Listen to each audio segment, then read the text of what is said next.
Okay, we're here in Los Angeles Convention Center E3 with David Cage, the CEO of Quantic Dreams, the maker of such games as Fahrenheit, Heavy Rain, and the upcoming Beyond Two Souls. Thank you, David, for meeting us here. Thank you. So, Beyond Two Souls coming later this year. Can you tell me a little bit about it? Well, Beyond is the story of this woman called Jodie Holmes, and she has a link with an invisible entity called Aiden. And this entity is always floating around her since the day she was born.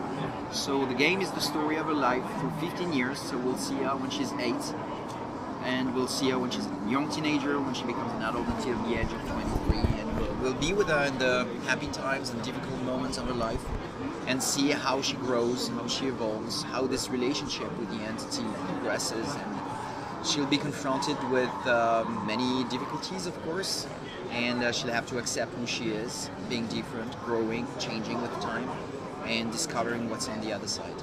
So I'd say compared to the Heavy Rain, this is more focused on one person and the emotional side of.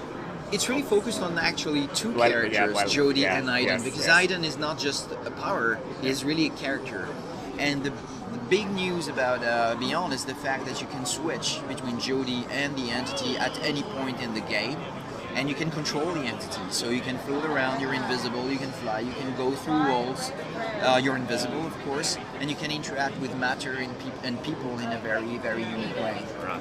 And there's a lot of like adult themes in your games, like for example Heavy Rain, there was this loss of children, depression. What would you say that the themes on Beyond Two Souls would be? Beyond is really about growing. You will really see how Jodie changes through time, how the different events that she has to face in her life makes her who she is. Yeah. It's about accepting who you are. You know, and it's this feeling that we all failed. We don't all have a link with an entity, but we all failed sometimes. We were in the wrong place, or we were not who we wish we were. And this is how Jodie feels, so she needs to accept who she is. And it's really about death and what's on the other side. And of course, this entity lives between two worlds. Right. And part of the story will be to discover more about this entity and this thing. And would you say the well, for example, Tomb Raider, when it came out, there was in the USA especially, there was a controversy with the whole rape thing, and I mean the use of adult themes in games seems to be something of a taboo for media at least. So, what's your opinion? Should games be allowed to use such themes? It's a very interesting point and something that is really important to me. There's a misunderstanding about what video games are or could be. Yeah. Most people think that they are toys for kids. Yeah, exactly. And so if you see them like that, they shouldn't talk about anything controversial. They should just talk about good and evil and fighting and saving the world and killing people and monsters, and that's fine. They are toys. The way I see video games, or hope they will evolve, is really to become a creative medium where you can express ideas and talk about different things. And I wish games could talk about politics, about homosexuality, about anything, pretty much. But it's still a big battle to fight, and I'm confronted to that with Beyond. Yeah. Because Beyond has some, not controversial, but some scenes that are really adult. Yeah. In a good way. Yeah.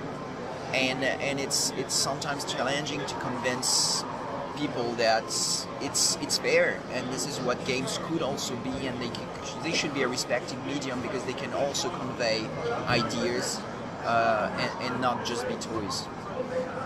Yeah. Well, actually, next question was that compared to the I say real medias in the column, but like books and movies.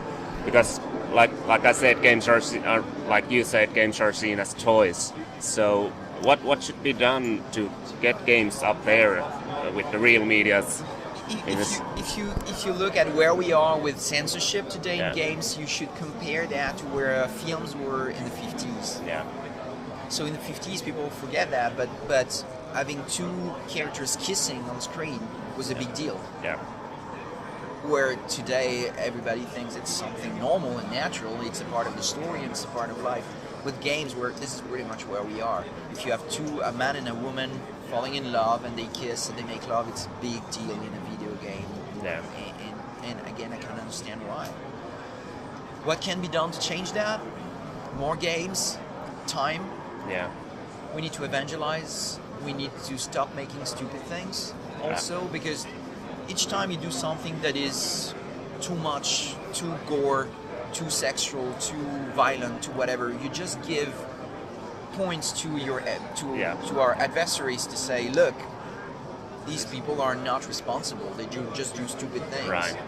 So we need to be a little bit more responsible with what we do with this medium, and we need to demonstrate to society that we are not about violence. We're not about being gore or porn or whatever.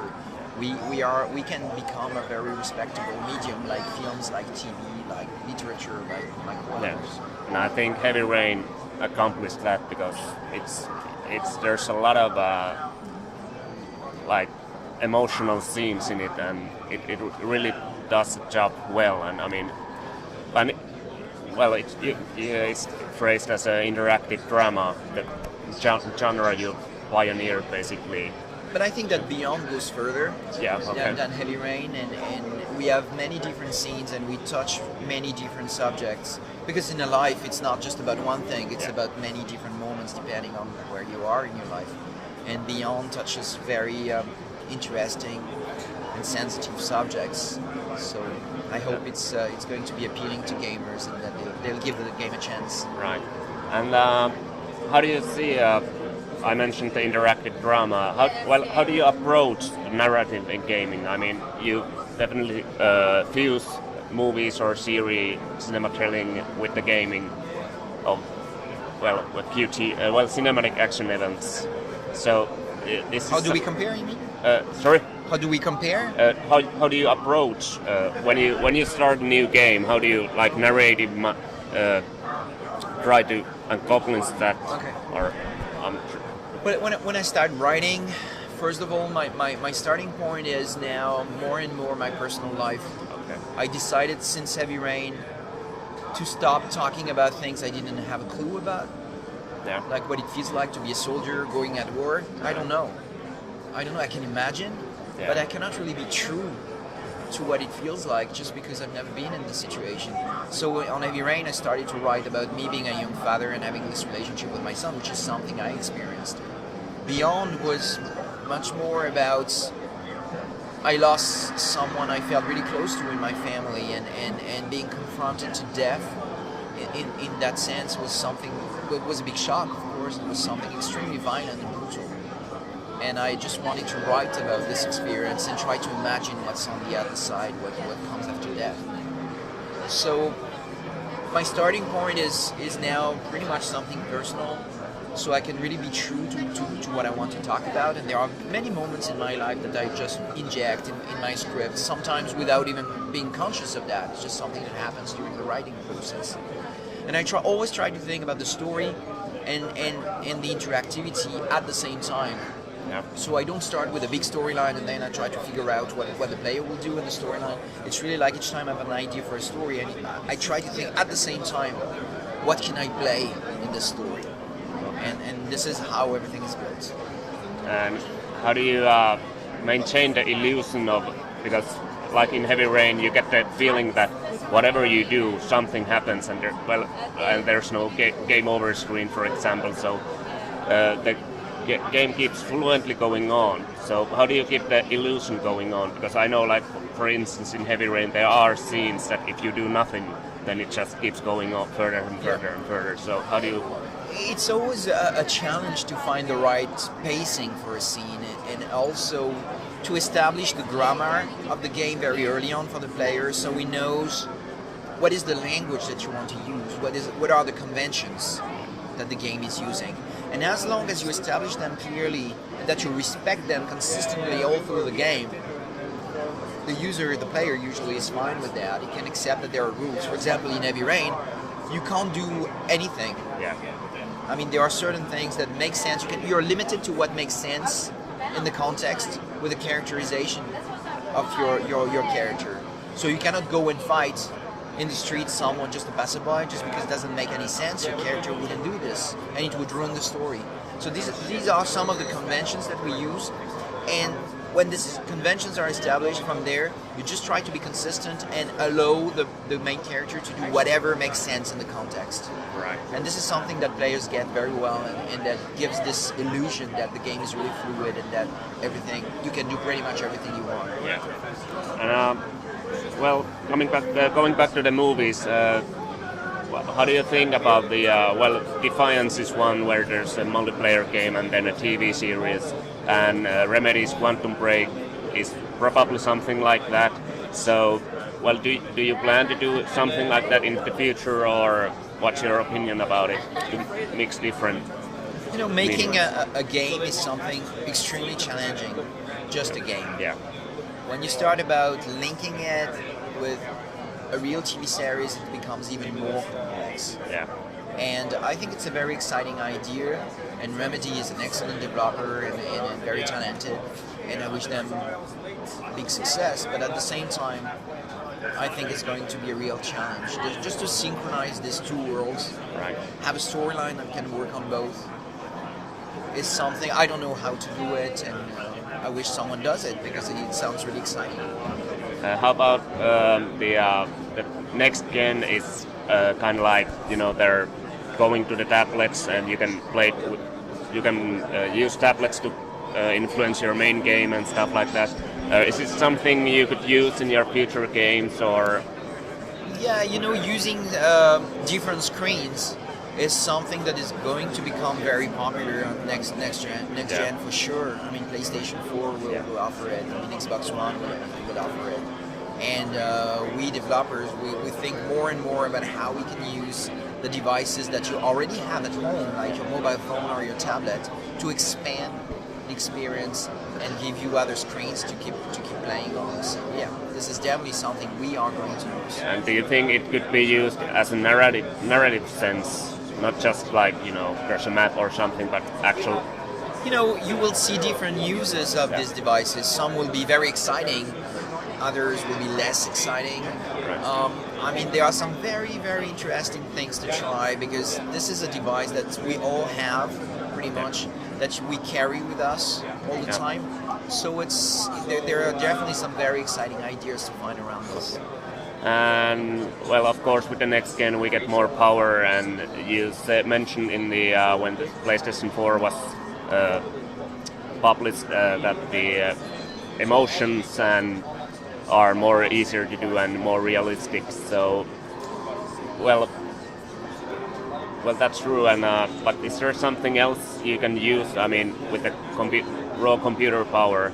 I mean, of course, with the Sorcerer, it was amazing, the demo that you showed. I mean, the Sorcerer is for us an interesting first step on this next-gen platform, because we didn't do anything special. We just used what we were doing on Beyond, pretty much the same pipeline, the same technique, just with more polygons, more lights, more special effects, more everything. And it was very interesting to see the subtlety that we could get, that is really, really high. And all the tiny, glances and face movements and whatever, you really get that. So you really get more nuances, more subtleties, and you can really have an even better acting performance, because the technology is getting more and more precise. But at the same time, what is interesting is that you will see more physics, you will see more special effects, you will see better AIs, you will see more connectivity. I think this is really the big thing happening right now, already current gen, but coming even stronger next gen. All the social aspect and the multiplayer aspect is going to be really huge. Well, let's finish up with the last question. So, you're of course known with narrative games. Do you think it could be implemented in some way to multiplayer? Do you have any ideas how you could make an interesting narrative multiplayer game? Because it's clearly never done before. But that's a question I get very often these days. Okay. And the answer is yes, of course, it can be done, and yes, we have plans to do that. Okay. Well, thank you so much for the interview, David Cates, and that was that. KonsoliFIN.